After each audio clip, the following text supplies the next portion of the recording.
नमस्कार, मैं हूं पंकज श्रीवास्तव। सत्य हिंदी के खास कार्यक्रम सुनिए सच में आपका स्वागत है।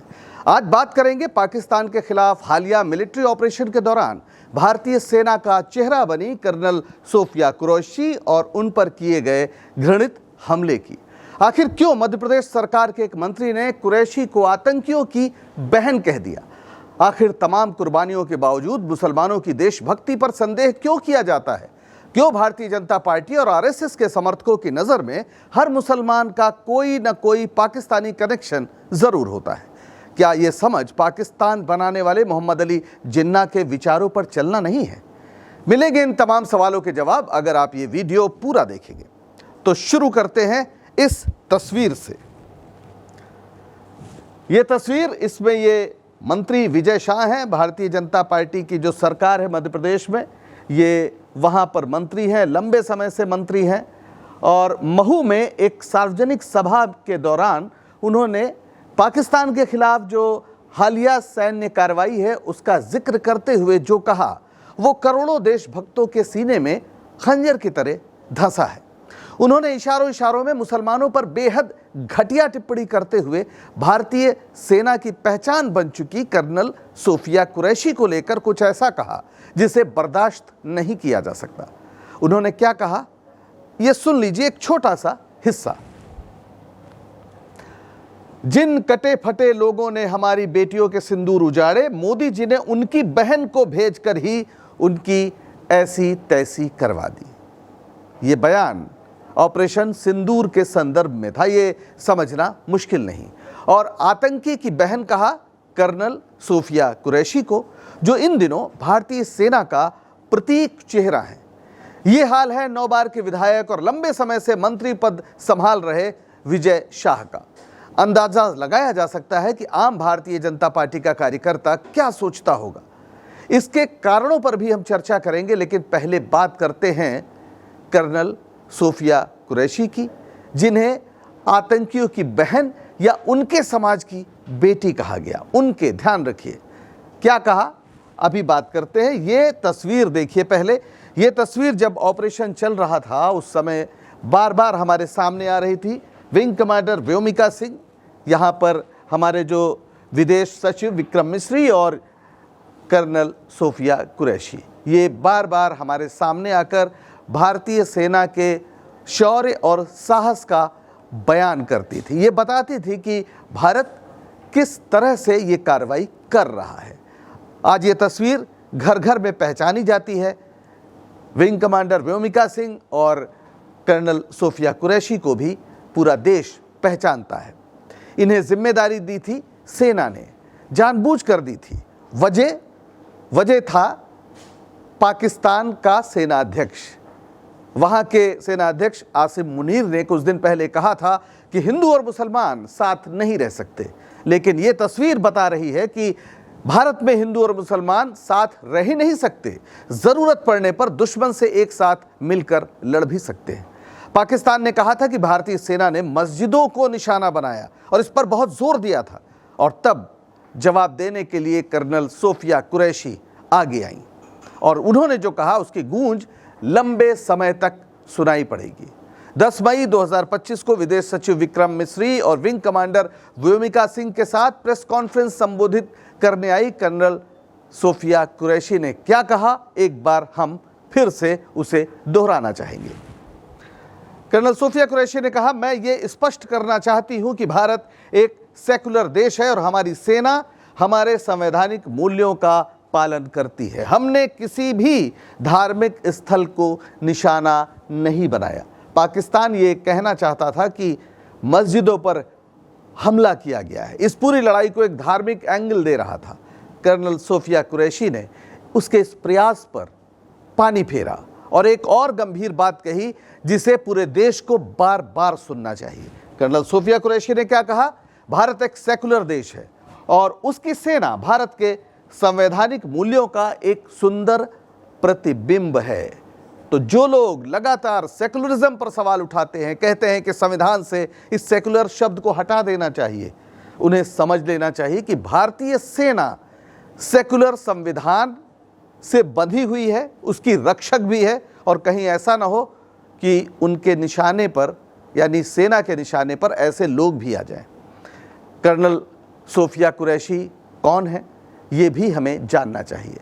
कर्नल सोफिया कुरैशी, इनकी 3 पीढ़ियां भारतीय सेना को अपनी सेवाएं दे चुकी हैं, दे रही हैं।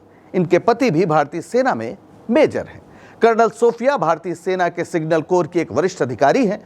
वे गुजरात के बड़ोदरा की रहने वाली है और 1999 में सेना में शामिल हुई। 2018 में वे तब चर्चा में आई जब उन्होंने पुणे में आसियान देशों के संयुक्त सैन्य अभ्यास में भारतीय सेना की टुकड़ी का नेतृत्व किया। उनकी रणनीति और नेतृत्व ने सभी को प्रभावित किया, लेकिन विजय शाह जैसे वरिष्ठ बीजेपी मंत्री के लिए वे देश की बेटी नहीं, आतंकियों की बहन है। यही सवाल उठता है कि भारतीय मुसलमान की देशभक्ति पर आखिर कब तक संदेह किया जाएगा, कब तक उससे देशभक्ति का प्रमाण मांगा जाएगा, जबकि उसकी कुर्बानियों का एक लंबा सिलसिला है। आज से नहीं, शुरू से पाकिस्तान के इरादों से लोहा लेने में, खुद की कुर्बानी देने में मुसलमान किसी से पीछे नहीं रहे। सिर्फ 2 तस्वीरें दिखाएंगे, आप देखिए और सोचिए कि क्या लोग कहते हैं और क्या हकीकत है। ब्रिगेडियर उस्मान, ये तस्वीर अगर आप मिलिट्री हिस्ट्री को समझते हैं तो भूल नहीं सकते। ब्रिगेडियर उस्मान वो हैं जिन्हें जब आज़ादी मिली, बंटवारा हुआ, तो पाकिस्तान ने ऑफर किया कि आप हमारी सेना में शामिल हो जाइए, आपको बहुत बड़ा पद देंगे। लेकिन आजमगढ़ के रहने वाले ब्रिगेडियर उस्मान ने उस ऑफर को पूरी तरह ठुकराया और 1947 में जब पाकिस्तानी सेना ने कबायलियों के भेष में कश्मीर पर कब्जा करने की कोशिश की तो उनसे सीधा मोर्चा लिया। उन्होंने झांगर, एक जगह है, उसको मुक्त कराया जो पाकिस्तानियों के कब्जे में चला गया था, और 3 जुलाई 1948 को खुद एक गोले की चपेट में आ जाने से शहीद हो गए। उन्हें मरणोपरांत महावीर चक्र से सम्मानित किया गया। ये थे ब्रिगेडियर उस्मान, जो बंटवारे की उस पृष्ठभूमि में जब चारों ओर सांप्रदायिकता का ज्वार था, खून बहाया जा रहा था, उस समय खड़े होकर हिंदुस्तान के तिरंगे को सलामी देते हुए वो शहीद हुए। कहां? कश्मीर में। एक और तस्वीर देखिए, अब्दुल हमीद, ये है वीर अब्दुल हमीद।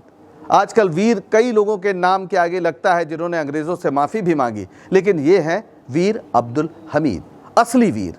उत्तर प्रदेश के गाजीपुर जिले के निवासी अब्दुल हमीद ग्रेनेडियर्स रेजिमेंट में क्वार्टर मास्टर थे, हवलदार। उन्होंने 1965 की लड़ाई में असाधारण वीरता दिखाई। 8-10 सितंबर 1965 को पंजाब के खेमकरण सेक्टर में छिड़ी जंग के दौरान उन्होंने जीप पर लगी रिकॉइललेस गन से पाकिस्तानी सेना के कई पैंटन टैंकों को नष्ट किया। अमेरिका से मिले इन टैंकों पर पाकिस्तान काफी इतराता था। वीर अब्दुल हमीद ने इस युद्ध के मैदान को पैंटन टैंकों का कब्रिस्तान बना दिया और खुद शहीद हो गए। उन्हें मरणोपरांत परमवीर चक्र से सम्मानित किया गया। मैंने ये कहानियां सुनाई हैं, पर मैं शर्मिंदा हूं, इसलिए कि किसी सभ्य समाज में एक समुदाय की देशभक्ति को प्रमाणित करने के लिए ऐसा उदाहरण देना ही शर्मिंदा करने वाली बात है। लेकिन अगर समाज सभ्य ना हो तो क्या किया जाए? समाज सभ्य होता तो किसी मुसलमान के अपराध के लिए पूरे मुस्लिम समुदाय या इस्लाम को गाली न दी जाती, जैसे कि किसी हिंदू द्वारा किए गए अपराध के लिए पूरे हिंदू समाज या हिंदू धर्म को गाली नहीं दी जाती। विजय शाह की कर्नल सोफिया कुरैशी पर की गई टिप्पणी बताती है कि समाज का एक तबका ऐसा है जिसके सोचने का ढंग ही ऐसे ही बन गया है, या ऐसा वो सोचे इसके लिए एक बड़ा प्रयास किया गया है। ऐसे लोग हर मुस्लिम पर शक करते हैं, उसकी देशभक्ति पर संदेह करते हैं।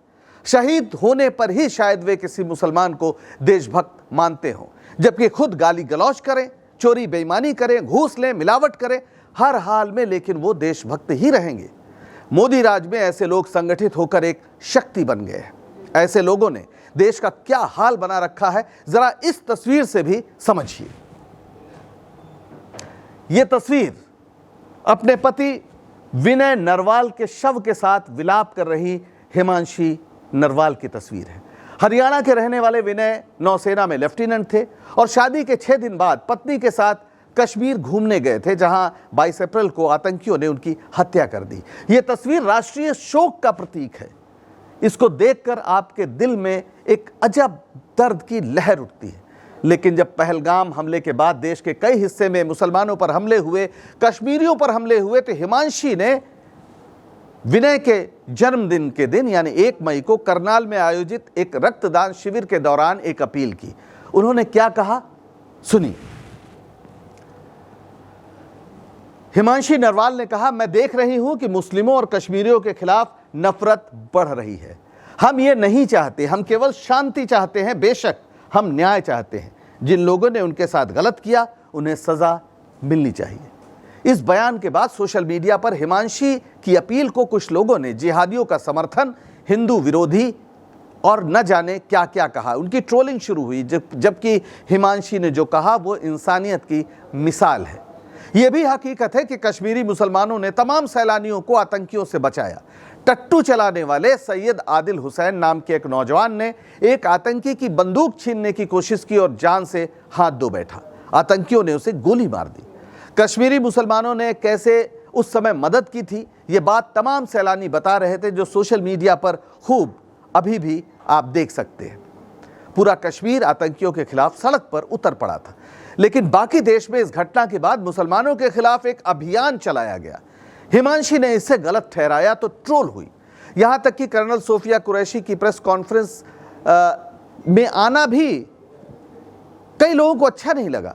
टीवी चैनल पर एक भाजपा समर्थक पत्रकार हैं, उन्होंने एक्स पर क्या लिखा आप इससे अंदाजा लगा लीजिए।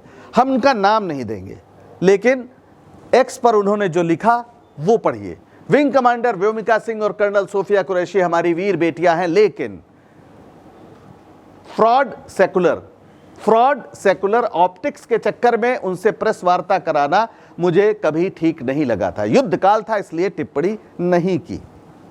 यानी ये एक फ्रॉड सेकुलरिज्म का ऑप्टिक्स था जो सेना ने रचा, ऐसा माननीय पत्रकार कह रहे हैं। और आप इससे अंदाजा लगाइए कि भारतीय जनता पार्टी और उनके इर्द गिर्द जो पूरा एक इकोसिस्टम है, उसके दिल में कितनी नफरत भरी पड़ी है कि वो एक ऐसी सेना की वर्दी पहने भारत की बेटी को बर्दाश्त नहीं कर पा रहे, जो आप साल जोड़े 25 से 26 साल से सेना में है।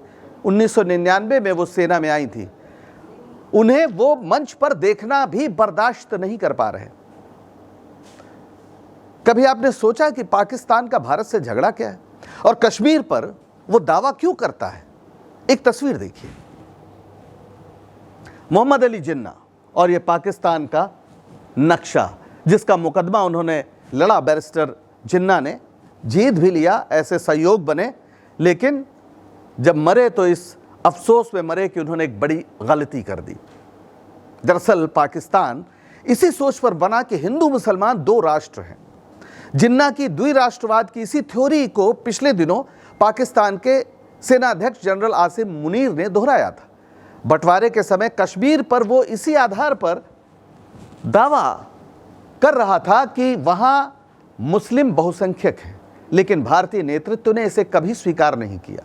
भारत में हिंदू और मुसलमान न जाने कितनी सदियों से साथ रहते आए थे। उनकी साझा विरासत थी। उन्होंने साझा शहादत भी दी थी, 1857 की याद कीजिए। और पाकिस्तान की इसी बौखलाहट का नतीजा था कि पहलगाम में आतंकी हमला करने वालों ने धर्म पूछा। यह एक रणनीति में तब्दीली थी आतंकियों की कि धर्म पूछो ताकि पूरे देश में मुसलमानों के खिलाफ नफरत फैले। इसका मतलब है कि जिन लोगों ने इस हमले के बाद मस्जिदों पर हमले किए, कश्मीरी छात्रों पर हमले किए, उन सब ने आतंकियों के काम को ही आगे बढ़ाया। जनरल आसिम मुनीर के ख्वाबों को पंख दिया। मुसलमानों ने स्वतंत्रता संग्राम में अथक कुर्बानी दी, लेकिन जिस आरएसएस ने आज़ादी की लड़ाई में हिस्सा नहीं लिया, वो लगातार मुसलमानों के खिलाफ अभियान चलाता रहा, उनकी देशभक्ति पर संदेह जताता रहा। और उसी ने ही तो बीजेपी बनाई। और बीजेपी में आगे बढ़ने के लिए सबसे आसान तरीका है कि मुसलमानों को गाली दो। विजय शाह तो मंत्री हैं, बीजेपी में कई लोग मुख्यमंत्री भी बन गए जो इसमें महारत रखते, और इसका एक वैचारिक आधार है। यह तस्वीर देखिए, यह है विनायक दामोदर सावरकर। 1910 में जब जेल भेजे गए तो माफ़ी मांगना शुरू कर दिया। ना जाने कितने माफ़ीनामे अंग्रेज़ों को लिखे, फिर एक किताब लिखी हिंदुत्व 1923 में, और उसमें यह हुआ कि अब हिंदू और मुसलमान साथ नहीं रह सकते। ये जिन्ना से पहले ही द्विराष्ट्रवाद का सिद्धांत दे चुके थे।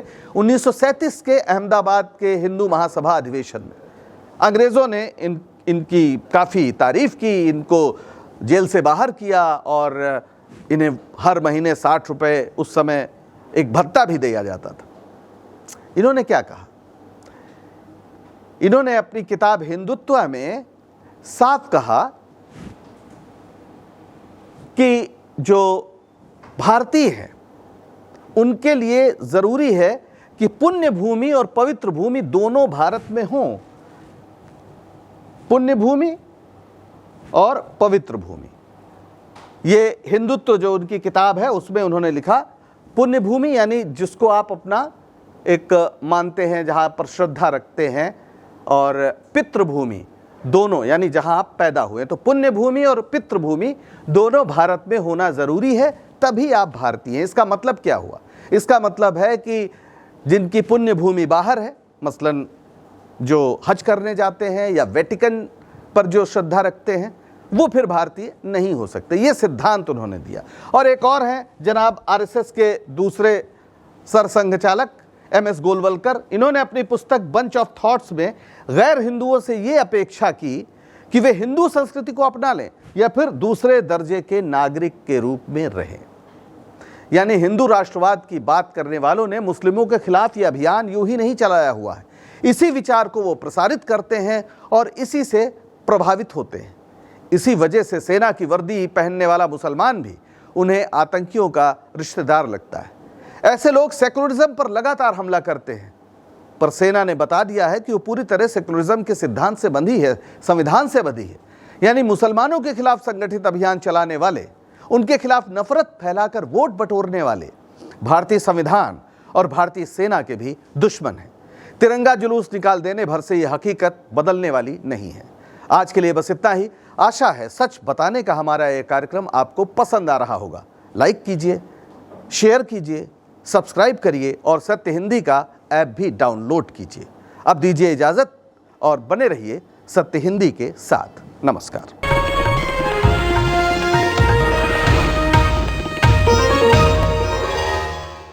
Disclaimer under Section 107 of the Copyright Act 1976. Allowance is made for fair use for purposes such as criticism, comment, news reporting, scholarship, and research. Fair use is a use permitted by copyright statute that might otherwise be infringing.